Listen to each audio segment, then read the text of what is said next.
જે વાત જ્ઞાને કરીને થાય તે ઠીક, જ્ઞાનથી જે કાંઈ વાત થાય તે ઠીક કે ગીતામાં જ્ઞાનીને ભગવાને આત્મા કહ્યું છે. જ્ઞાની એ મારો આત્મા છે કે મોટાનું જોઈને કોઈ કાંઈ વાત કરશો માં, મોટાનું જોઈને કોઈ વાત કરશો માં કયો એટલે મોટા આમ કરે છે કે આમ. સામે બીજી જગ્યાએ કીધું છે કે જે જુવાન હોય ને, જુવાન યુવાન, એને વૃદ્ધોનું આચરણ નહીં જોવાનું, બીમાર માંદા હોય એનું આચરણ નહીં જોવાનું. માંદા હોય અને વૃદ્ધ હોય એ એને અનુકૂળ હોય ને એમ વર્તતા હોય, અને જુવાન હોય તો એને તો માંદાના આચરણ પ્રમાણે ન રહેવાય, એને તો મહારાજે આજ્ઞા પ્રમાણે રહેવું જોઈએ. હા, એટલે અહીં કે મોટાનું જો કોઈ કાંઈ વાત કરશો માં, જેમ અગ્નિ જે જળે ઓલાય ને વીજળીનો અગ્નિ અને વઢવાણનો અગ્નિ તે જળમાં રહ્યો થતો પણ ઓલાતો નથી. આ દ્રષ્ટાંત દીધું. હા, અગ્નિ થાય અને પાણી ફુવારો આવે તો થતી જાય ને, ઓલવાઈ જાય ને, બરાબર. પણ વઢવાણ અગ્નિ અને વીજળીનો અગ્નિ તો પાણીમાં જ રહેશે, એ નથી ઓલાતો. એટલે એવી રીતે સ્વામીનું કેવું એવું છે કે મોટાનું જોઈ તમારે નાના એનું આચરણ જોવું નહીં કે હા એનો વાદ ન લેવો મોટાનો.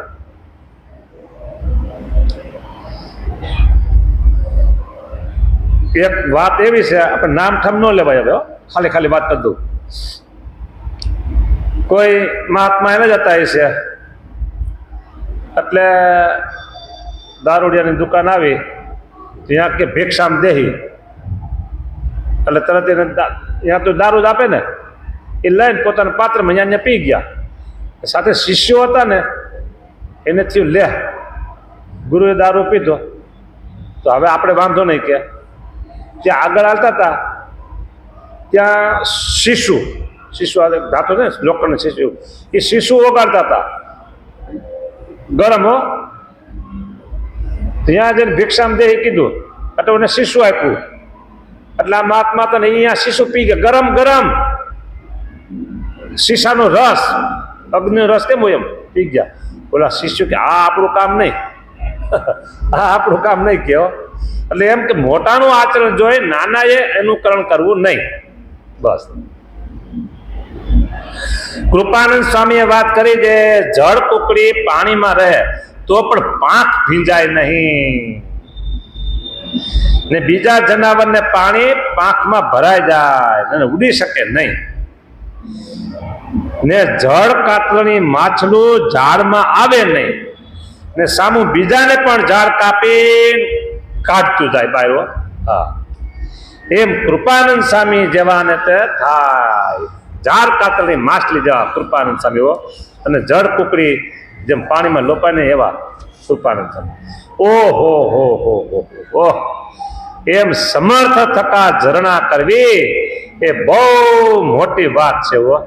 કેમ છે કાંઈ ના હોય અને તેને કહે તો ઠીક, પણ સર્વે વાતે હોય સંપૂર્ણ હોય અને કહે છે જે તમને કાંઈ આવડતું નથી, બરાબર, તમને કાંઈ આવડતું નથી, એ તો ભગવાન એના સાધુથી ઝરણા થાય પણ બીજાથી ન થાય. એક ભાઈ છે ને ઘડિયાળની ખરીદી કરી, એવા ઘડિયાળની ખરીદી, પછી બીજા હતા એ રમૂજમાં એ ઘડિયાળ ટાઈમ પર નહોતી આવતી કે આગળ વહી જાય, આગળ વહી જતી હતી બહુ. એટલે પછી બીજા ભાઈ છે ને રમૂજમાં એ એમ બોલ્યા, એ કે ઘડિયાળ ખરીદી કરતા આવડતી નથી. બોલે સાંભળે ને એમ રમૂજમાં, ઘડિયાળ કરનારને ખરીદી કરતા આવડતી નથી, ઘડિયાળ સારી નથી આવી. તો એ ભાઈને કેટલું દુઃખ લાગી ગયું. આમાં શું કીધું કે કાંઈ ન હોય અને કે તો ઠીક, પણ સર્વે વાતે સંપૂર્ણ હોય અને એમ કે તમને કાંઈ આવડતું નથી, એ વાત ન બની શકે, કઠણ થાય. હા, એટલે સ્વામી કે સમર્થ થકા ઝરણા કરવી, ઝરણાને ક્ષમા કરવી, માફી આપી દેવાની હો, સમર્થ હોય.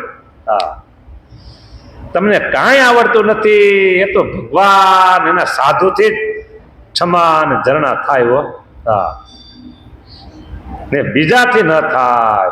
માટે આપણને કાંઈ નથી આવડતું એમ કોઈ કહે તો પણ શું?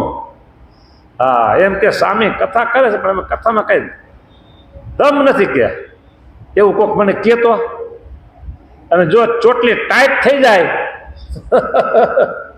તો સમજો કે દેહ ભાવ આવ્યો અને દુઃખ લાગી ગયું. અને કોઈ એમ કે સ્વામી કથા કરે પણ કથામાં કઈ છે નહીં, હા હશે ધીમે ધીમે શીખશું, સારી કથા કરશું તો વાંધો નહીં.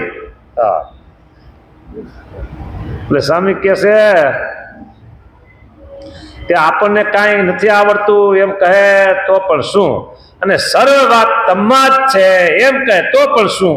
આમ કહીએ જાતું નહીં રહે ને આમ કહે કઈ આવી જાય નહીં. મરને એટલે ભલે ને, મરને થોડું કરવું પણ હુંવાટો ન કરવો. ફૂફાડો ન મારો બહુ, શું બહુ ફૂફાડો ન મારો. અમે આટલું કરીએ આટલે કે થોડું હોય અને જાજુ દેખાડવું. હા, એને બદલે જાજુ કરો અને થોડું દેખાડવું. હા, તો એ ફૂફાડો ન કહેવાય. અમે જાય મંદિરે અમે તો રોજ 108 પ્રદક્ષિણા કરી હો. હા, કો માન થતી હોય તો સીધી 108 કરી દી. હા, ને કેટલા એમ હોય 150 કરતા હોય તો કઈ અમે કેટલી કરી 60 એટલી કરી કે. હા, જાજી કઈ ઓછી બતાવે એ સારું, એ ફૂફાડો ન માર્યો કહેવાય. અમે તો છે ને 5 આરતીમાં પૂગી જાય, અમે તો છે ને આટલું આમ કર્યું, અમે તો છે ને બધી એકાદશીનો ઉપવાસ કર્યો, અમે તો છે ને 12 પૂજમાં ભર્યું, અમે છે ને આટલા ચાંદ્રાયણ કર્યું, અમે આટલા ધાયણા, અમે આટલું વાંચન, આટલા જન્મના પાઠ, આટલા બંધુના પાઠ. આ બધો ફૂફાડો કહેવાય. જાજુ કરો અને ઓછું બતાવો તો ફૂફાડો ન કહેવાય. હા, દંભ કહેવાય પાછું હોતી. એટલે સ્વામી એમ કે જાજુ કરે તેમનું ગયું. હા, આપણે એમ કે તમામાં કાંઈ નથી તોય શું, અને તમે કે હો તમે તો સર્વે ગુણ સંપન્ન છો, બરાબર, તો એમાં કંઈ આવી જવાનું નથી. કે મરને થોડું કરવું પણ ફૂફાડો હું આટો ન કરવો. જાજુ કરે તો મહિનો ધારણા પારણા કરવો, એક દિવસ જમવાનું ને એક દિવસ ઉપવાસ.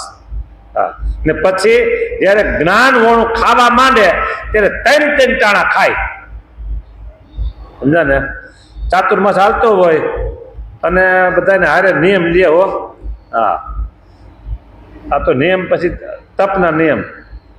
હા, ભાઈઓ લે સાધુ લે બધા લે. હા, અને આખો મહિનો ધારણા પાયણા, અને કોઈ આખો 4 મહિના ધારણા પાયણા, એક દિવસ ખાવાનું ને એક દિવસ ઉપવાસ, અને પછી પૂરું થાય એટલે 3 ટાણા. એ 4 મહિના હોય તો ભલે ને 1 મહિનો ભલે વટકવારી દે. તો આવું ન કરવું કે સ્વામી કે. હા, જ્ઞાન હોણું એટલે જ્ઞાન વગરનું આવું ન કરવું. સમજા? તે ખાવા માંડે ત્યારે 3 ટાણા ખાય એ વાતમાં માલ નહીં. 12 માસ એમ ને એમ જમવું, નીકળ એક કોળિયો ઓછું જમવું તે સત્વગુણી તપ કહેવાય. સારામાં સારું અને સત્વગુણી તપ કયો. રોજ તમે જમો અંદર થોડીક ભૂખ હોય અને 1 કોળિયા 2 કોળિયા ઓછા જમ્યા, પણ આપણે શું ગણતરી કરી, હા પછી મોડી પડશે પછી ભૂખ લાગશે કે, એટલે ફૂલ ટાંકી કરી દઈ. હા, પણ 1 કોળિયો 2 કોળિયા ઓછા જમો એ કોઈને ખબર ન પડે, અને મોટું તપ સત્વગુણી તપો. હા, ચાંદ્રાયણ કરો એટલે ખબર પડે, ઓહો ભાઈ ચાંદ્રાયણ કરે છે. ધાયણા પાયણા કરો, એકાદશીનો ઉપવાસ કરો, એ તપ ખરું બધું, પણ સત્વગુણીમાં ન આવે. તાકાતવાન નહીં, આ તાકાતવાનું. રોજ 1 કોળિયો ઓછો ક્યાં જાય બોલો. હા, અને કાં 12 માસ એક હરખું રાખવાનું, ચડ ઉતર નહીં કરવાનું, એક હરખું બસ. 12 માસ એમને એમ જમવું, નીકળ 1 કોળિયો ઓછું જમવું તે સત્વગુણી તપ છે. ને 1 મહિનો ઓયલું કરે. ઓયલું એટલે ધાયણા પાયણા. 1 મહિનો ઓયલું કરે. હા, તેમાં પારણાના દિવસ ધરાઈ રહ્યા પછી 8 કોળિયા વધુ ભરવા. ધરાઈ રહ્યા પછી 8 કોળિયા વધારે ખાય તોય પાછો પારણાના દિવસે. હા બોલો, એ તમોગુણી તપ છે. ધાયણા પાયણા તપ તો ખરો, પણ તમોગુણી તપ. ભલે ધાયણા પાયણા કરો, પાયણાના દિવસે માપ મારજો તો પછી સત્વગુણી તપમાં આવી જાય.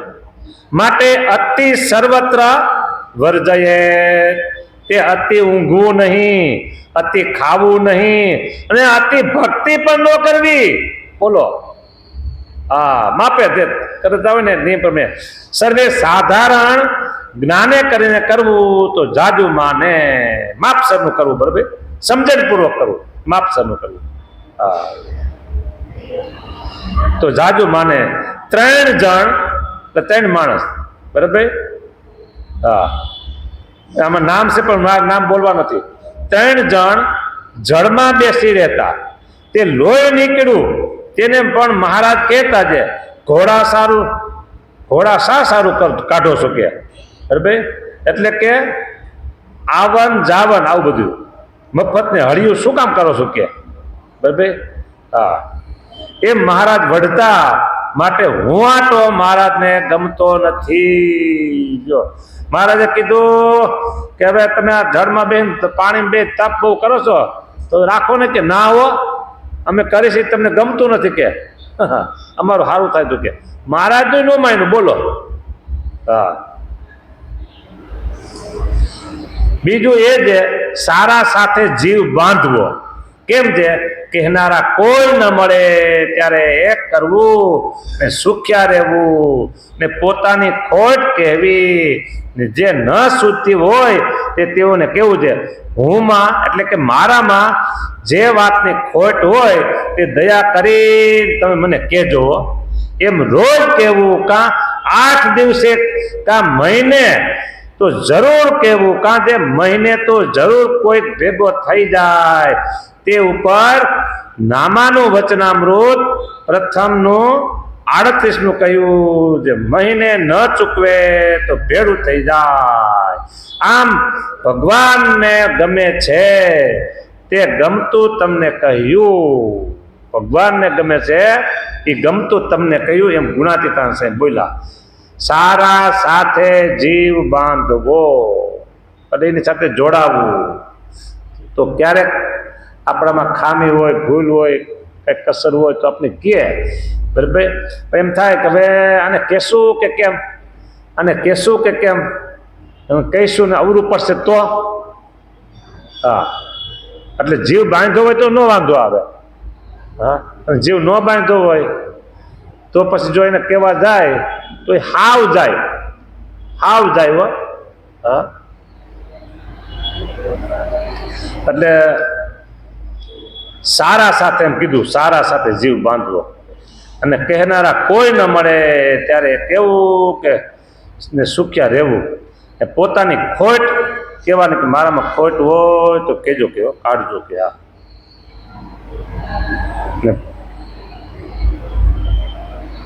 પોતાને પોતાની ખોટ દેખાતી નથી, પોતાને પોતાની ખોટ દેખાતી નથી. હા ખોટ દેખાય ખરી આપણે, હો કોનામાં? બીજામાં. ખોટ દેખાય ખરી, બીજામાં ખોટ દેખાય કે આમ છે ને આવો છે ને આમ છે ને આવો છે ને આમ કરે છે ને આમ નથી કરતો, એ ખોટ બધાને દેખાય. હું તમને એક ચોખ્ખી અને સીધી વાત કહું કે સત્સંગમાં ક્યારેય કોઈની ખોટ જોવી નહીં. ગુણ લેવાય તો લઈ લેવાનો, પણ અવગુણ તો ક્યારેય કોઈને લેવો નહીં. ઝેર છે. શું છે? ઝેર. અવગુણ એટલે ઝેર. બોલો. હા એટલે ઝેર એ અવગુણ આપણા જીવનને પાછું પાડી દે. લેવાય તો ગુણ લઈ લેવાનો, પણ અવગુણ ક્યારેય કોઈનો લેવો નહીં. અને બીજામાં શું ખોટ છે, શું ખામી છે, એ જોવાનું આપણે કોઈએ ઇજારો આપ્યો નથી. આપણે કોઈનો પગાર કોઈ આપતા નથી કે તમે બધાનો ખોટ જોજો તમને મહિને 500 રૂપિયા મળશે. આવો કોઈ આપણે ઇજારો નથી ને આપણે કોઈ પગાર આપતા નથી. માટે બીજાની ખામી આપણે શોધવી નહીં, જોવી નહીં. હા આપણી ખામી ગોતી લેવાની, શું મારામાં ખામી છે, ન દેખાતી તો કોકને કહેવાનું, જે તમારા ભેગા રોજ જતા હોય એને ખબર હોય તો કે ભાઈ મારામાં ખામી હોય તો કહેજો. ઓકે, ભેગા રહેતા હોય એને ખબર હોય અને તમે કહો તો બતાવે, આપણે સામેથી બતાવવી નહીં. આવી વાતો છે. વાતો તો ઘણી બધી ગુણાતીતાના સામે કરી છે. અરે ભાઈ, જીવાત્માના કલ્યાણ માટેની વાતો છે, મોક્ષ માટેની વાતો છે, દેહ છતાં બ્રહ્મરૂપ થઈ જાય એની વાતો છે. અને આવી વાતો ક્યાં મળે? મોટા મોટા મોલમાં ન મળે. આ પુસ્તક વેચાતું મળે, વાંચે તો પછી ખબર પડે, એનું ન મળે. હા, તો પુસ્તકમાં જે વાતો છે ને એ ક્યાંય ન મળે. હા, અત્યારે તો વાતો કરનારા ન મળે અને આવી વાતોય ન મળે. હા, સારું. જય સ્વામિનારાયણ. શ્રીપતિ શ્રી